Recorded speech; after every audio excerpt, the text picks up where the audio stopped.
I welcome you all. Thank you very much for being here today with us. Peace be with you. As we gather, we acknowledge and respect this sacred land on which Victoria University operates. It has been a site of human activity for thousands of years. This land is the territory of the Huron-Wendat, the Seneca, and the Mississaugas of Credit.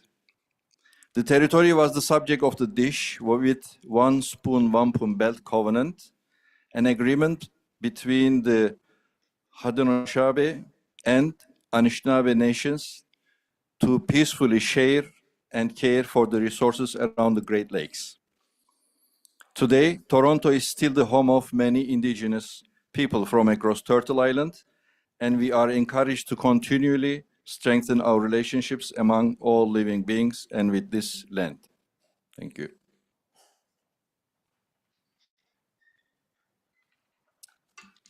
All right, good afternoon. So my name is Leslie, and I'm from the Spiritual Care team, and I am very pleased to welcome you to this Lunar New Year event. And so today we have a very special event for you. And just before we get started, I would like to welcome guests from the Committee on Asian, North American Asian Theologies and Spiritualities, who are our guests and facilitators and teachers today. And so some are on your program. However, we did have a few that RSVP'd late, so I will also mention them. We have Tina Conlon, Reverend Haben Jung, Reverend Dr. Jung Yen, Reverend Dr. Alan Lai, Dr. Henry Xu, Joseph Kwong, Reverend Wan He. We also, of course, from our committee, we have David Craig, and we have Patty Talbot, and Sungmin Park. And so I would just like to welcome all of these guests, along with anyone else who has never been here before. Welcome to Emmanuel College, welcome to the Emmanuel College Chapel. And so as a community of people from diverse cultural and religious backgrounds, it is very important that everyone feels welcome and free to participate or refrain from participating however you feel most comfortable. So every week we have new people. And if you're new to the space, I'm grateful that you have come to learn and discover new understandings and new cultures together with us. If for whatever reason you need to step out, that is totally fine. However, if you also want to come back, I also invite you to return at any time you want to. So just to note that chapel gatherings at Emmanuel are an opportunity for us students to explore our own gifts and theologies of ritual and worship, leadership. And such, there will be some experimentation and risk-taking. And we invite an attitude of generosity on the part of all and celebrate what may feel like failures as well as successes. And so this is just an invitation for feedback at the end. So if you enjoyed today's event, please feel free to come to myself or to David, or we have all the members of the Spiritual Life team. Feel free to just raise your hands. There's a lot of us now. Yeah. And just let us know how you enjoyed the event. We love feedback. And so we're going to be getting pretty much right into the program. So this, if you don't know, this is the Lunar New Year of the Snake. This year, I'm a snake, like I was born in 1989. So this is, I guess, a special year for me as well. So I'm really looking forward to learning a little bit more about how we celebrate this in other parts of the world. And so after we do we're going to do some readings, and then there's going to be a talk, and then at the end we're going to have an activity. And so the activity is going to be a calligraphy activity, and so we have several tables set up. And so near the end, I'm going to come up again and remind you and ask you. We're going to kind of divide up into three, and some of our wonderful guests, as well as some members of Emmanuel College, are going to help us to learn how to do a little bit of Chinese calligraphy. So without further ado, I would like to move on to our readings. And so in the program, we have the Tibetan one first.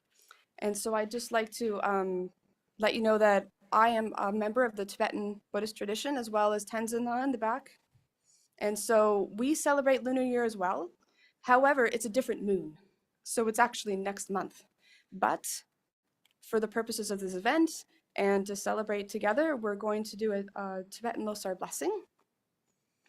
So in Tibetan, it is Tashi dere kunzum tsok, amma paktok kamsang, tendu dewa tupasho, goni gondu pelwasho. And it means auspicious goodness and abundance to you all. May you be healthy and peaceful. May you find eternal peace and happiness. And may your pursuit of peace and happiness flourish day by day. Thank you. And so I am inviting up our next speaker for the Crescent Moon Dua.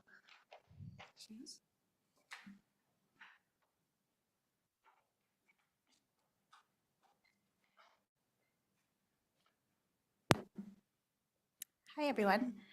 I'm going to be reciting a special prayer from the Islamic tradition, which is a prayer that is read upon sighting of the new moon. Allahumma ahlihu alayna bil yumni wal iman was salamati wal islam. Rabbi wa rabbuk Allah. O God, let this moon rise upon us with prosperity and faith, with safety and peace. O moon, my Lord and your Lord is Allah.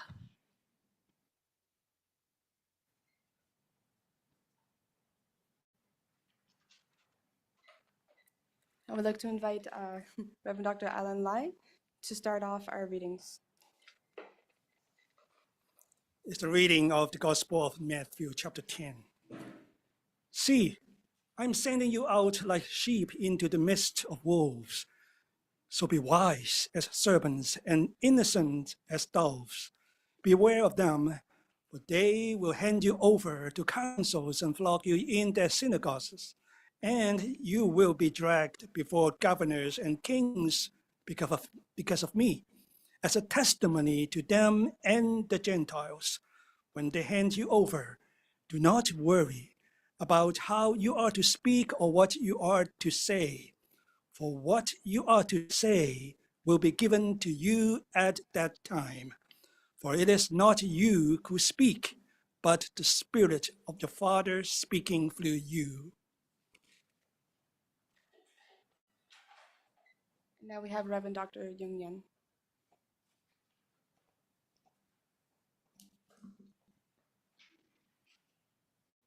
And from Jesus' Sermon on the Mount,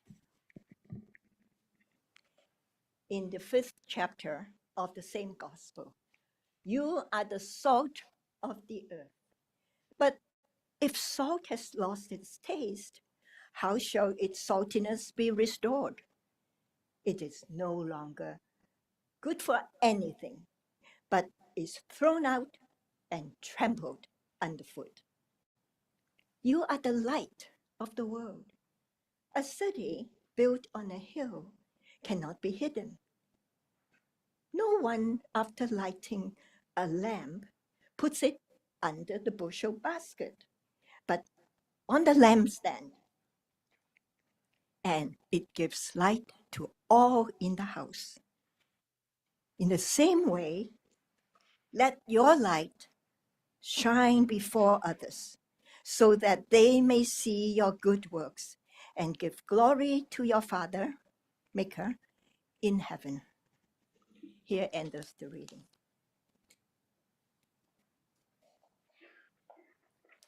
And now I'd like to invite up Reverend Wonher for our talk. Thank you.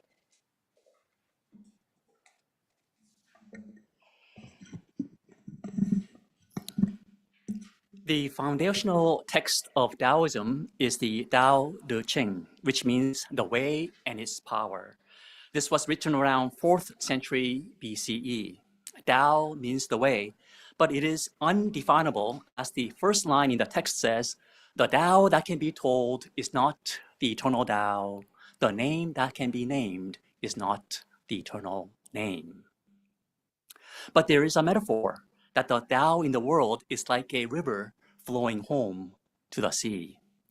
The year of the snake is associated with wisdom. Here is chapter 15, which is about wise ancient masters. The ancient masters were subtle, mysterious, profound, responsive. The depth of their knowledge is unfathomable. Because it is unfathomable, all we can do is describe their appearance. Watchful, like hikers crossing a winter stream. Alert, like secret agents aware of danger. Courteous, like visiting guests. Yielding, like ice about to melt. Simple, like blocks of uncarved wood. Hollow, like caves. Opaque, like muddy pools. Who can wait quietly while the mud settles? Who can remain still till the moment of action? Observers of Tao do not seek fulfillment. Not seeking fulfillment, they are not swayed by the desire for change. Thank you very much for inviting me here today to celebrate the Lunar New Year and usher in the year of the snake. How many here are born in the year of the snake? If you are turning 24, 36, 48, 60, or 70, 72, then congratulations, you are a snake.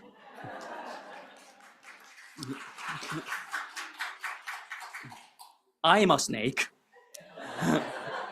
And it is truly a blessing to be born in the year of the snake because they have the following characteristics.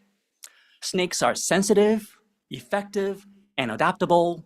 Positive personality traits often complemented by a considerable intelligence.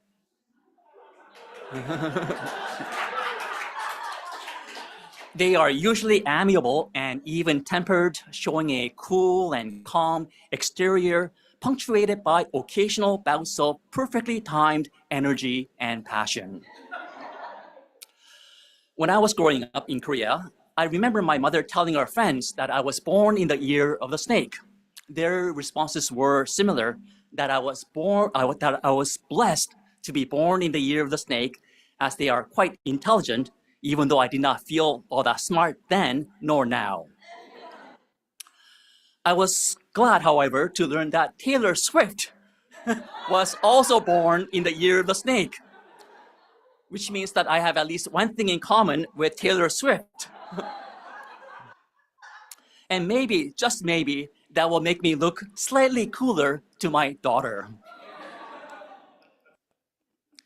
Just as my mother's friends prize wisdom, Asian culture value and intelligence, as does the Christian faith. Though I graduated from Emmanuel College in 1994, the time here was so enriching and memorable that it feels like it was only yesterday. I remember being truly impressed with my Old Testament professor, Jerry Shepard, who was incredibly eloquent with an amazing baritone voice, as well as his humor, which he honed in comedy clubs in New York City while he was a student at Union. What I remember most was him urging us to embrace wisdom as the blessing of our faith. The professor reminded us that there are several books written on wisdom in the Bible. He said that mature faith entails wisdom and that it is truly the gift of God which helps us through all the challenges and blessings of life. For Asian societies, wisdom is also very much appreciated and honored. For example, in ancient Asian societies, at the top of the social class were the philosophers, scholars, and teachers. Next were the landowners, who were considered aristocrats. Then came the craftspeople. Then came the businessmen, whom Chinese people consider them to be middlemen.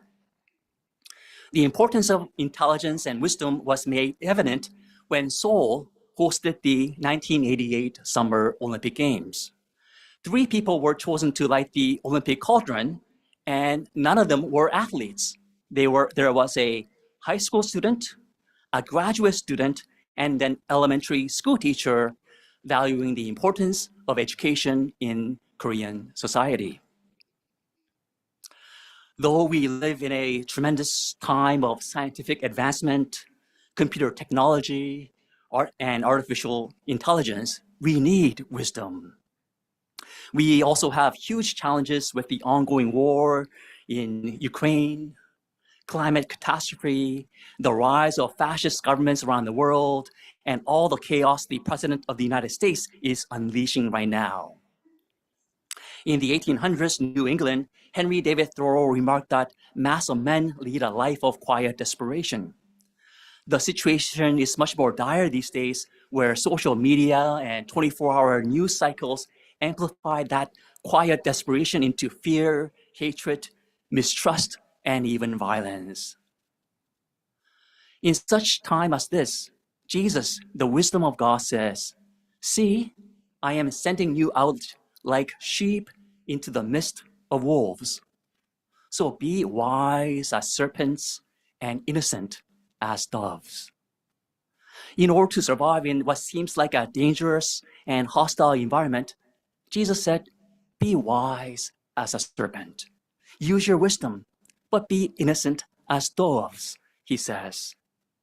There are people who use their wisdom and intelligence to sting other people, but he's calling us to be gentle and innocent as doves as well.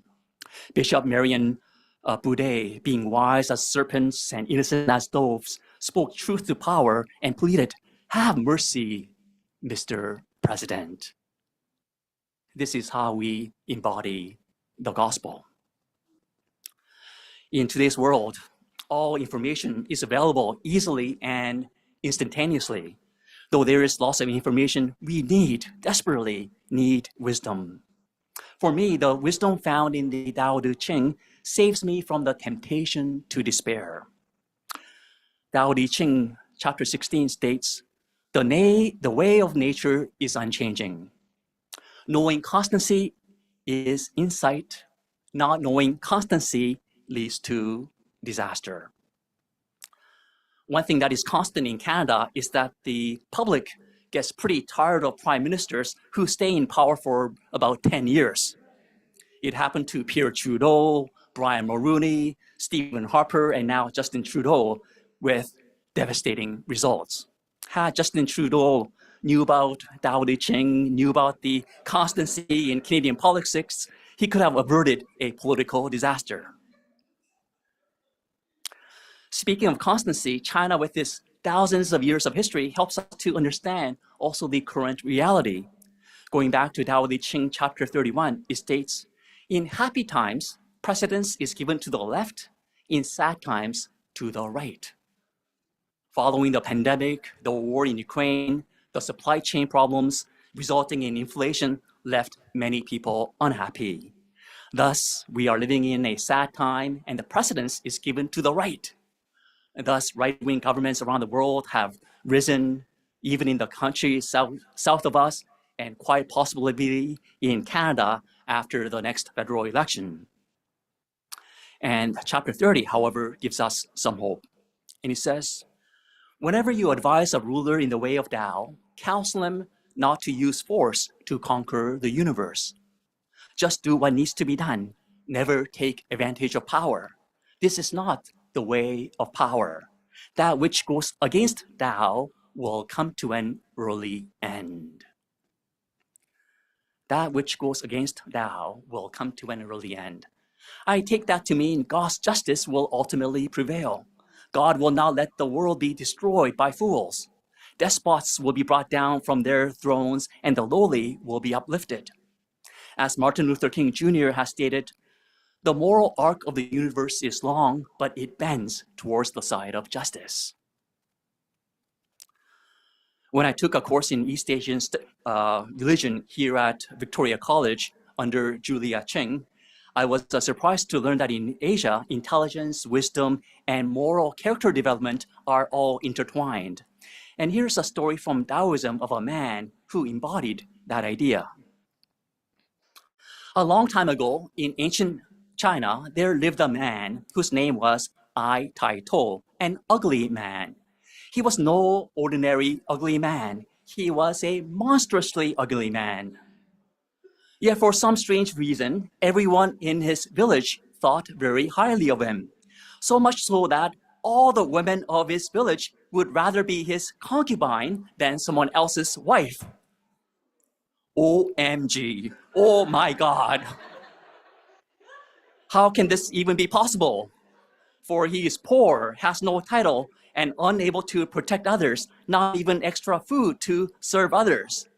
Let me say it again. He was ugly. Perhaps the ugliest man in the whole wide world. Yet both the men and women constantly wanted to be around him. There must have been something extraordinary about him, thought the Duke. So he went to see this hideous-looking man. The Duke realized that he was amazingly real and absolutely trustworthy man. So the Duke offered him the post of Prime Minister, which he politely refused. So impressed by this man, the Duke thought, I will make him the governor of all the kingdoms in China. Instead of taking up the offer, he disappeared, never to be seen again. How can this be so? The Duke asked Confucius. Confucius answered, his prayer life was so deep that it outshone his ugliness. You too can harmonize and take delight on whatever life may throw at you. If you can do this day and night, your heart and spirit will be one. Say what? I don't understand, said the Duke. Find the perfect balance like the still water. Muddy water, if left in stillness, becomes clear. So in your stillness, let all matters settle so that there is inner harmony and your inner light shines right through you. And your inner light and calmness will draw people to you seeking solace and comfort, peace and wisdom. Even though there may not be any food, joy will be the banquet. This resonates with what Jesus said to people eking out a living under the brutal rule of the mighty Roman Empire. Jesus said to them, be the salt of the earth, be the light of the world. Despite all that is happening around you, be the salt of the earth, preserve life, and give flavor to life. Be the light, he also said. He did not say, repent and be the light. He did not say, reach enlightenment and shine the light. He simply said, be the light of the world, acknowledging that the light is already within us to shine, the light which darkness can never overcome. In other words, shine the light of God. As we live our life in faith and in community, by shining the light of God's immense love, creativity, vitality, and goodness, we can be the hope in the world. Joy can be our superpower. Love be the song we sing, justice the path we follow, compassion our reputation, and generosity our trait. May the wisdom of God, the light of God, and the indomitable Spirit of God flow out from our inner wellspring. As we usher in the year of the snake, may we also be wise as serpents and innocent as doves. In response, may all creatures and all people, including Taylor Swift, say, Amen. Thanks be to God.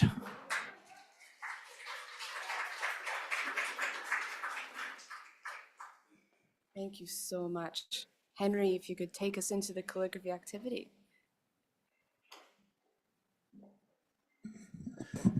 Thank you, Reverend Wonker. I'm not a snake.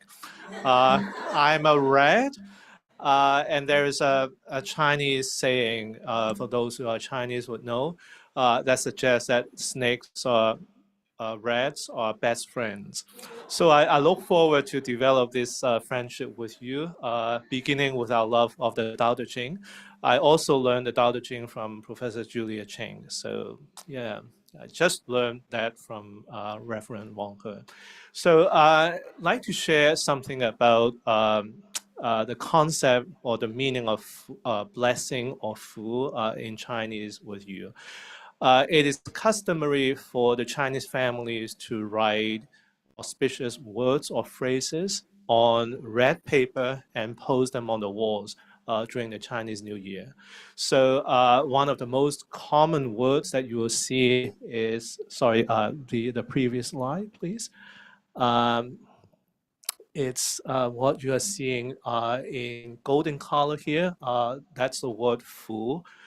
in Mandarin pronunciation, which I think the translation of the word can be either blessing or good fortune. But you may also notice that it is upside down, the red character you are seeing on the other side. It is because the Chinese word to arrive, which is Dao, is pronounced in exactly the same way as upside down. Okay, so it's a playing pun to suggest that the blessing has arrived if you hang the word upside down that way. So to help you further understand the word or the concept of the Tao, sorry, not the Tao, but Fu, can we go back to the slides, please? I'd like to give you an idea of how the Chinese characters developed.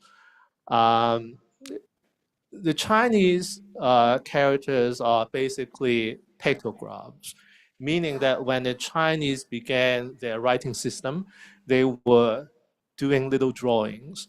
So, these are historical writings on you can guess what they mean, the mountain, the sun, the moon, and interestingly, the far right one is a word for brightness, combining the sun and the moon. So how do you express the idea of blessing, which is way more complicated? How do you describe that in little drawings like this? So that's the coming slide. That's the earliest writing, the next slide, please, for Fu, which I have the explanation here. What is on the left is an altar. On the top right is a jar of wine, and then below there are two hands holding up this jar of wine, which I think is very interesting. Interesting in a way that it conveys the idea that blessing is something that you have to communicate with the divine, with heaven. You are asking for the blessing from the divine, and you are communicating through your offering of the wine here. So I find that very interesting. And then you cannot always do the drawings. So the writing system continues to develop, got simplified. The next slide, please. Into this one is the previous one was 4,000 years old. This one is around 3,000 years old. And that's the kind of writing system. You can see that the left side is still the altar. The right side is still the jar of wine, but the two hands are missing. So, and then this further developed into something more square. The next slide, please. So the structure is streamlined and stabilized with more square kind of character into something like this. And then the following slide, that's around the turn of the century, the millennium. And this one is the modern writing for the word fu, blessing, which also carries something, kind of additional meaning. What is on the left is still signifying something ritual, the altar, something ritualistic. Whereas what is on the right is simplified, well, not as a jar of wine anymore, but it can be broken down into three parts, which means one, mouth, and a field. So reflecting the kind of the livelihoods of the farmers, what is blessing is a good harvest, that also, relates us back to the earlier meaning about having a jar of wine communicate with the divine. Blessing is not something that you can just work hard and expect that it will come to you. It is something bestowed upon us from a higher order. Okay, so that's the Chinese meaning of blessing. And in our activity today, we will demonstrate the Chinese choreography. There are 3 tables set up, and I'm happy to offer you a writing of the word blessing if you are interested. Yeah, thank you.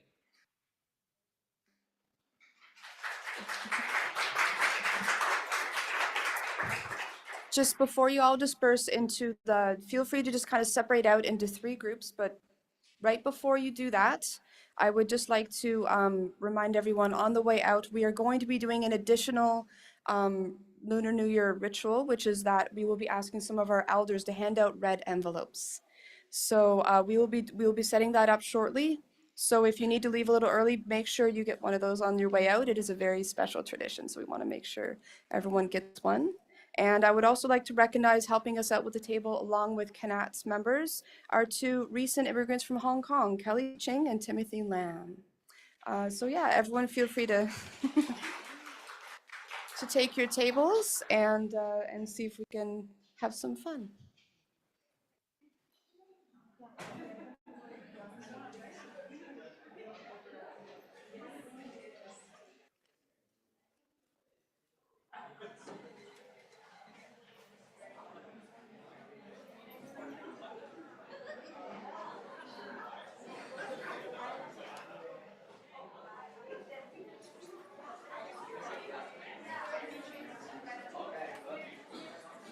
Teach us.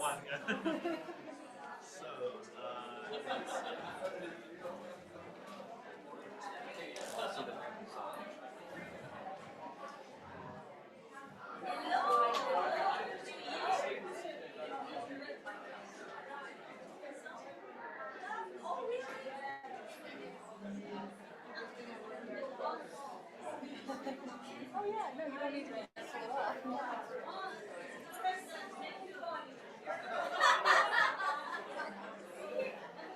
So, if you want to try the way to hold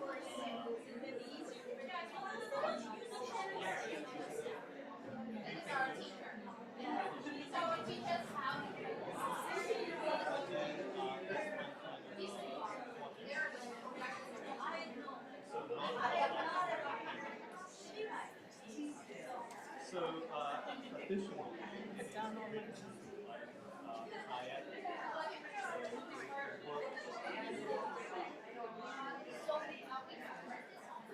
written in different styles, so I'm doing the one which is known as the running.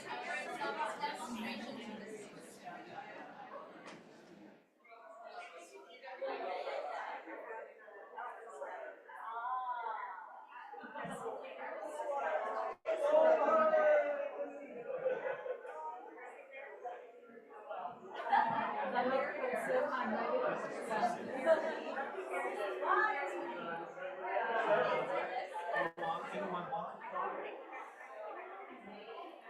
I can write a more standard version.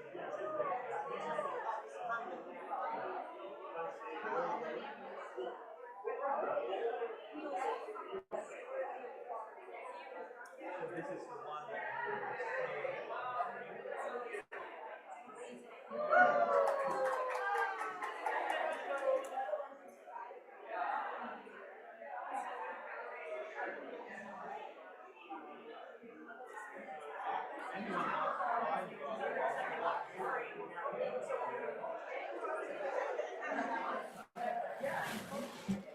Oh my gosh.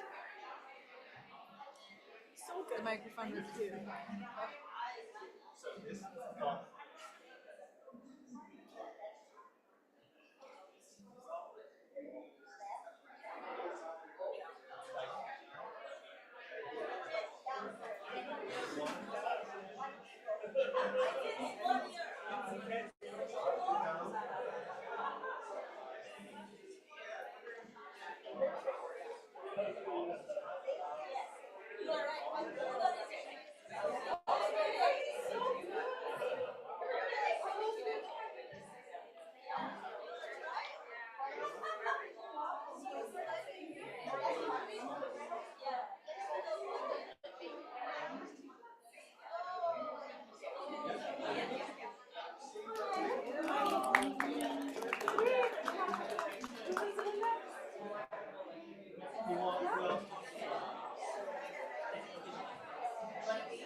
this?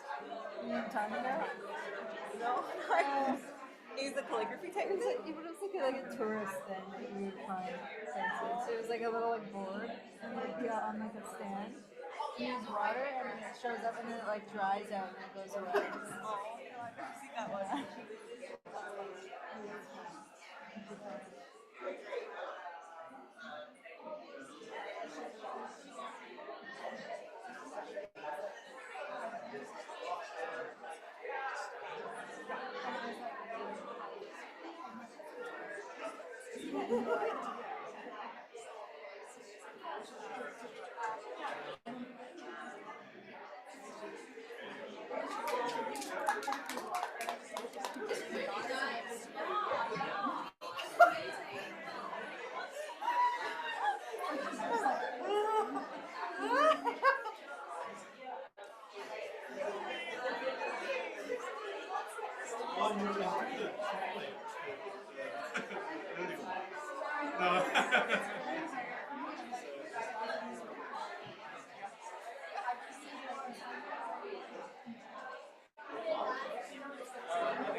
Good job. I love your eyeshadow. Oh, thanks. So fun.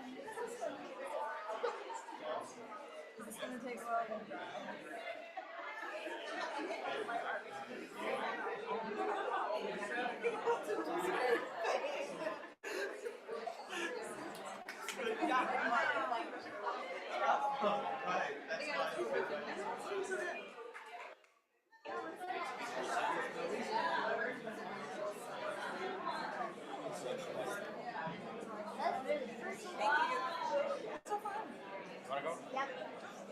That's so good! Yes! I feel like I know everything, like the process wasn't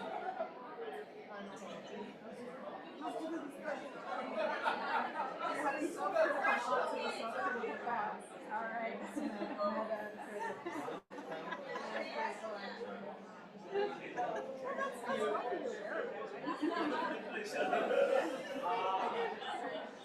You forced me to do it. No, I didn't force you.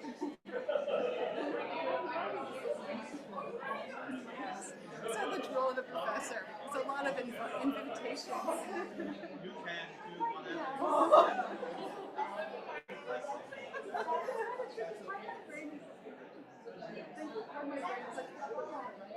You know, if you want to do something else, like part of my brain knows that, right?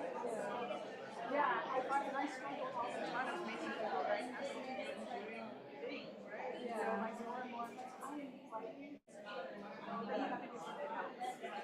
So, but people have done other things, which I didn't know that was an option. But I kind of I like that's what I think when you like to you're just really? Oh, cool. I love that.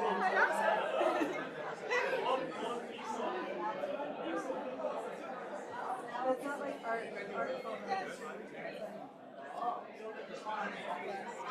Your writing is writing which communicates something new. It's like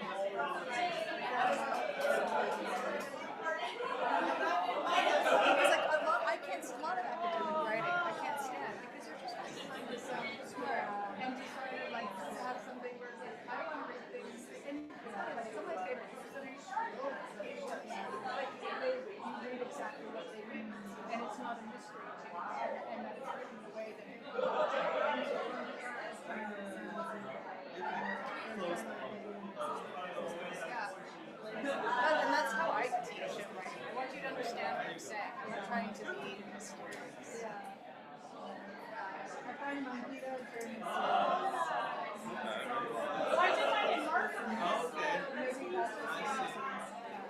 That's like one of the biggest things is like, was it written?